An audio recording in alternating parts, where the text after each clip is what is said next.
Video নিয়ে আপনাদের মাঝে হাজির হয়েছি। সেটি হচ্ছে ফটোশপের একটি কমন সমস্যা, could not complete your request because the scratch disk are full.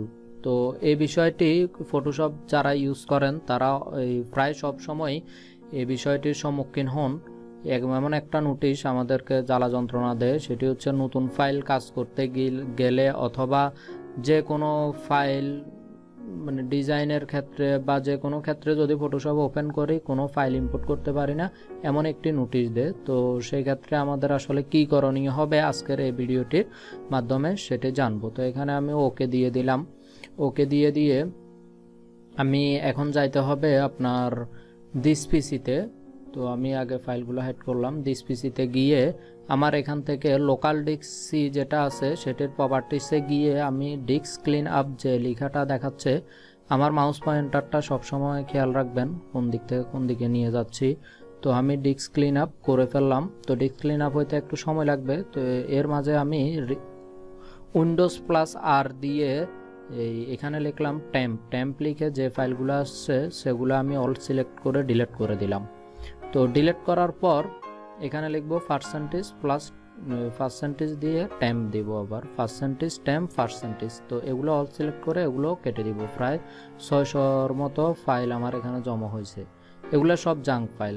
তো এগুলা ডিলিট করে দিলে আপনার কম্পিউটার কোনো ক্ষতি হবে না। তো এখান থেকে আমার ওই ডিস্ক ক্লিন আপটাও হয়ে গেছে, প্রায় 3 GB 3.12 GB।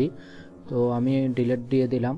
তো এখানে লিখবো আমি এবার উইন্ডোজ প্লাস আর গিয়ে আবার লিখবো রিসেন্ট লিখে ওকে দিয়ে, যে এই রিসেন্টটা হচ্ছে আপনি ফাইলগুলো ডিলিট করে দিলেও রিসেন্টলি যে কাজগুলো করেছেন সেগুলো জমা থাকবে। তো সেম ওগুলো আমি অল সিলেক্ট করে ডিলিট করে দিলাম। তো ডিলিট করার পর এখানে আমি আবার উইন্ডোজ প্লাস আর দিয়ে আবার গেলাম হচ্ছে ক্লিন এমজিআর, এই লেখাটা লিখতে হবে। তো clean MGR CLEAN clean MGR. তো এটি লিখে যে ড্রাইভটা আসবে সে ড্রাইভটা আমাকে এখন সিলেক্ট করতে হবে।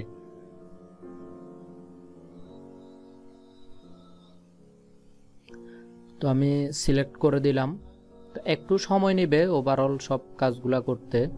তো এগুলা যেহেতু আপনার কম্পিউটারের অনেক দিনের পুরাতন জাঙ্ক ফাইলগুলা জমা হচ্ছে, তো সেক্ষেত্রে একটু সময় নিয়ে কাজ করতে হবে।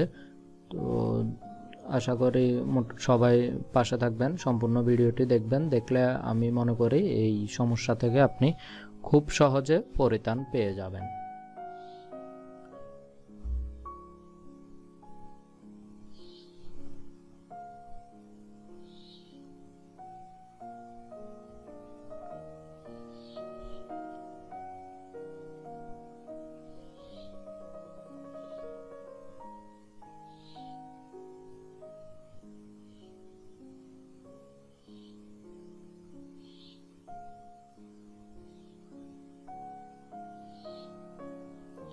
যাই হোক, যে ফাইলগুলো ডিলিট হচ্ছে না সেগুলো অনেক সময় একটা একটা করে ডিলিট করতে হয়।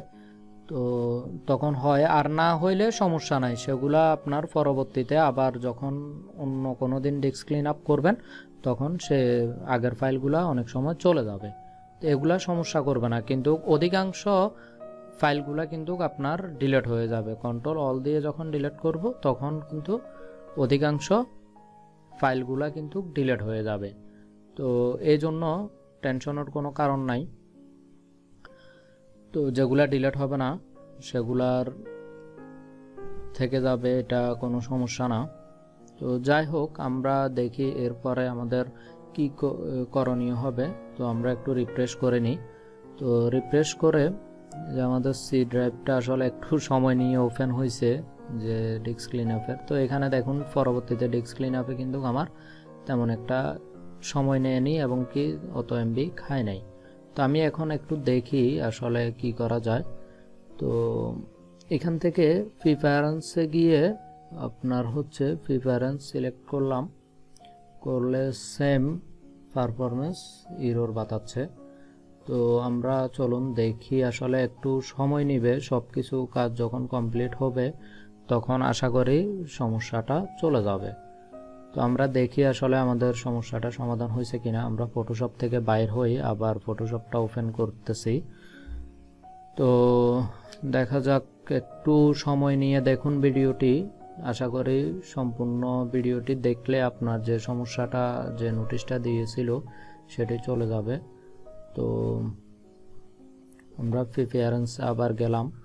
তো এই যে এখানে যে একটা অপশন আমরা দেখতে পাচ্ছি, এই যে আমি মাউস পয়েন্টারটা যেখানে রাখছি ওইটা আমরা ফুল করে দিব, সমস্যা নাই। সেক্ষেত্রে ফুলও করে দিতে পারি, একটু কমেও রাখতে পারি। অনেকে 80% রাখে, তবে আমি ফুল করে দিব যেহেতু আমার সি ড্রাইভটা অনেক ছোট। তো ফুল করে দিয়ে আমি ওকে করে দিব। এটা অনেকে 80-100 এরকম রাখে। আমি আবার আরেকটা কাজ করতে হবে, এখান থেকে আমার সি ড্রাইভ বাদে আরও একটা ড্রাইভ আমি সিলেক্ট করব, যাতে আমার সি ড্রাইভটা ফুল হয়ে গেলে আমার ওই ড্রাইভটা যে সিলেক্ট করা সেই ড্রাইভটাতে কাজ করা যায়। তো এটা হচ্ছে একটু সমস্যা হচ্ছে মেন এখানেই, কারণ হচ্ছে সি ড্রাইভ যখন জায়গা থাকে না, সি ড্রাইভে যখন জায়গা ফুল হয়ে যায়, সেই ক্ষেত্রে এই সিস্টেমটা করে নিলে আশা করি বিষয়টা সমাধান হয়ে যাবে। তো আমি ওকে দিয়ে দিলাম। তো ওকে দেওয়ার পর দেখব আমি একটা ফাইল ওপেন করে যে আমার কাজটা কি আসলে হয়েছে কিনা। তো আমি সেম ফাইলটা ওপেন করার চেষ্টা করতেছি। তো দেখি, আশা করি হয়ে গেছে। তো এই ক্ষেত্রে কোনো